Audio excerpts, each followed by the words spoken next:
Michael, this store is incredible. It's very labyrinthian, is that a word? Yes. That's a word. Okay, good, because it feels that in the very best way. I could explore here forever, all the treasures. Well, there's lots of treasures, but if you would like to see the house, I'll take you through the secret passage to get to the house. You know what? It's not so secret anymore because when Stacy and I were scouting last weekend, we discovered that door, which I hear. Yes, sorry, and we went to the house. And I heard that one of the reasons why you ultimately moved from here down the road as the crow flies is because people were doing that. This house became so famous as a destination that strangers were just coming here at all hours of the day and opening that door and going there. There was no peace. There was no peace. So we're going to go to your other house and see that, but you still stay here occasionally, correct? It's also a guest house and your office space. I do. My office is here, so I'm here every day. Lucky you. And in the winter, often I'll stay here because the upstairs apartment is still so cozy. And it glows. It's in that wonderful, I already know because I looked at it. I was like, we're going upstairs, Stacey. Anyway, show me. Okay, so let's go. I love this. So really people would just push on this door and come right on in, make themselves at home? And they'd want to know prices of things. They'd want to know prices of things. Do they ever come at like nighttime after hours? Yes, and bang on the window. And bang on the window, let me into paradise. I don't blame them. It's incredible. Michael, we're not in Italy. We're not in Tangier. We are in West Cornwall, Connecticut, only about a half hour from where I live. The land of covered bridges, faded chintz, country roads, and yet it's so transportive here. How and why did you make this choice for your decor? I'm so glad you did. But what gave you the sort of inspiration? When I grew up, my father was in the Air Force and we moved all the time. So we never really had a house or a home that we went to. So when I bought this house, I decided to put down roots. And I decided to put down deep roots. And a lot of what is in here is inspiration from my travels, as well as just kind of fantasy of thinking outside of the box. And you certainly did. You went way out of the box in the very best way.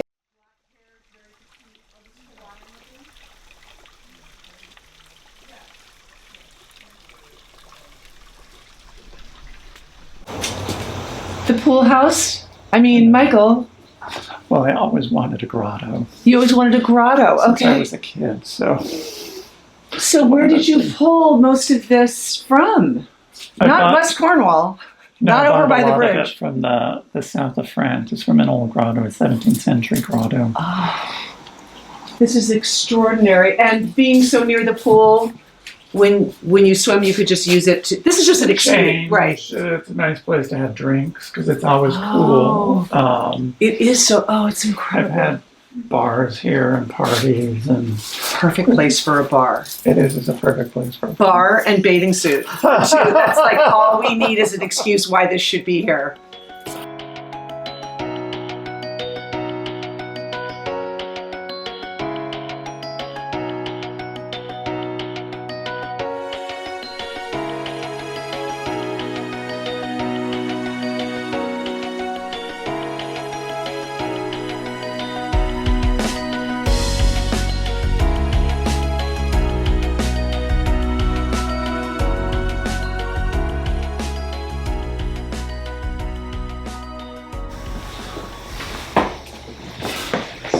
Michael, are you kidding me?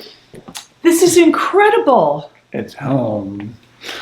It was an abandoned farmhouse when I bought it, and I sent a photograph of the house when I bought it to my mother, and my mother said, "Well, Mike, you're the first in the family with the silo." With a silo, because you grew up in Ohio. I grew up in Ohio, but I didn't really think it was a compliment, and I'm sure it wasn't a compliment at that point. But you got all that to help you with all the overflow of the stuff for the store, right? You didn't Yeah. intend to live here. no, I just wanted the barns because I had so much stuff, and that's what I use as a warehouse. And then I decided it would just be easier to move into this house, fix it up, move into it, make it my own. So now I'm next to my stuff. And the land is beautiful, and it reminds me quite a bit of Ohio, where I grew up. So there's something of my past, and there's also something of my future here. And this is probably the only house in the world where there is a dinosaur structure hanging from a ceiling next to a silo. Please talk to me about the inspiration of this incredible, it's real?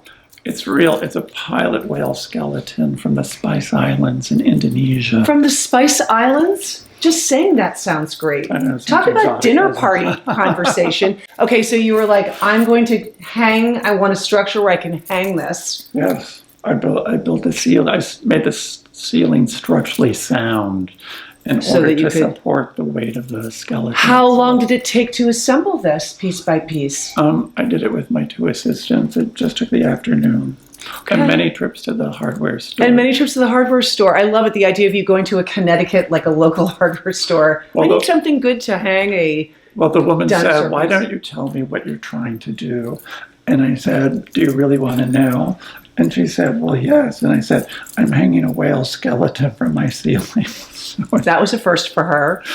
Okay, now speaking of hanging other things, talk to me about all, I love the juxtaposition of the old and the sort of scientific with all the plates. There are hundreds of plates as far as the eye can see. the plates are Ming, and they came from a shipwreck from about 1575 off the coast of Sumatra. So yes, and it was a ship that was just discovered in the last few years. And a friend of mine knows the divers, so I've been buying all the plates as they've come up. This is like, talk about armchair travel. This is like armchair travel for me and you. It's like hearing the best children's story come to life. So they were like, we found another plate, and then you just kept... Yes, and she keeps like telling me she's got another 10 or another 20, and it's like, okay, I'll take them. Are there horses in here? This is the barn?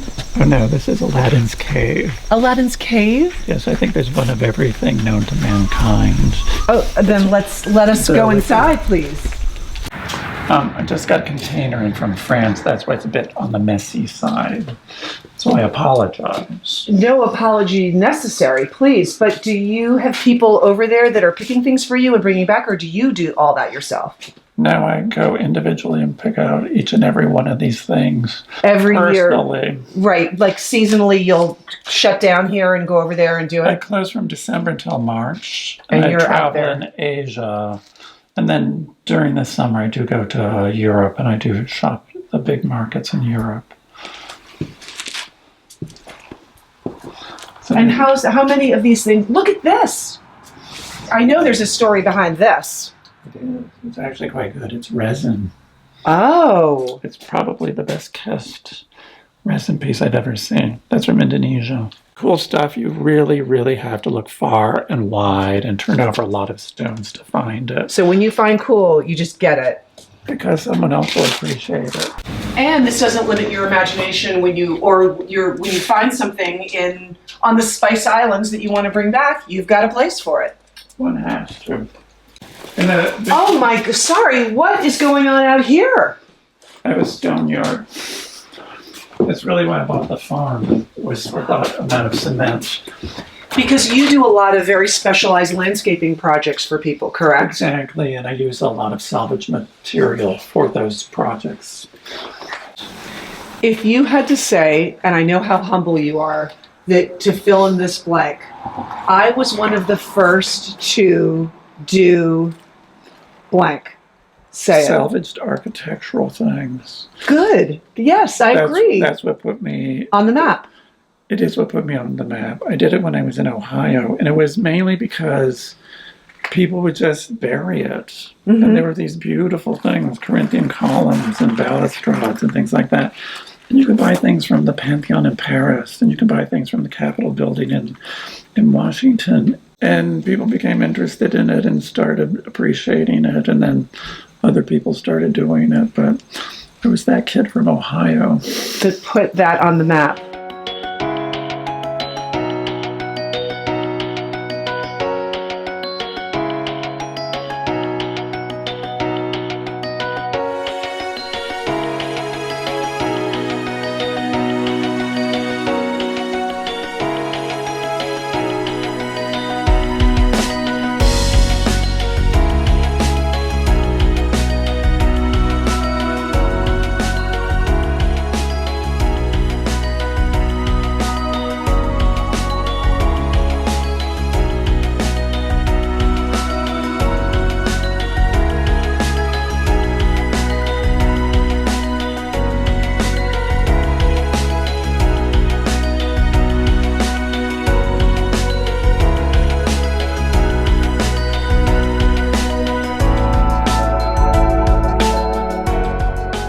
Don't miss another video visit. Click on the orange Q to subscribe and have Quintessence virtually delivered from our doorstep to yours.